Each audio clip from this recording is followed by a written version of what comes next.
जब नजर से नजर टकराए लगी रे, तब प्यार वाला गाछ हरिहराए लगी रे। जब पहले पहले प्यार होला तो मजा मिलेला, जब साथ सनम के छूटे तो सारा दुनिया हिलेला। ओइने के ना लइका हई देव नाही धोखा रे, हक क्रिया कहतनी टूटी ना भरोसा रे। रे कजली कजली रे कजली कजली, ले ले ना दिल दे दे ना दिल को ले तला पटली।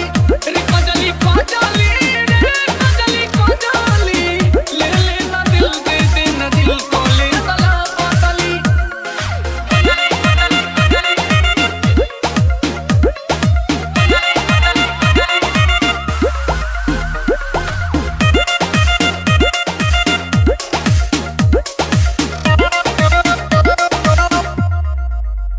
हम दीवाना होई हाथ से गुजर जाएब रे, कहीं जाके रेल से कटा के मोहर जाएब रे।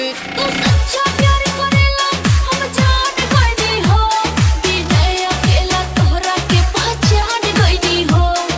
ले ले भाई मोबाइल करी है रात भर दे बात रे, अर्जुन शर्मा पूजा पांडे दी है अपन साथ रे। रे कजली कजली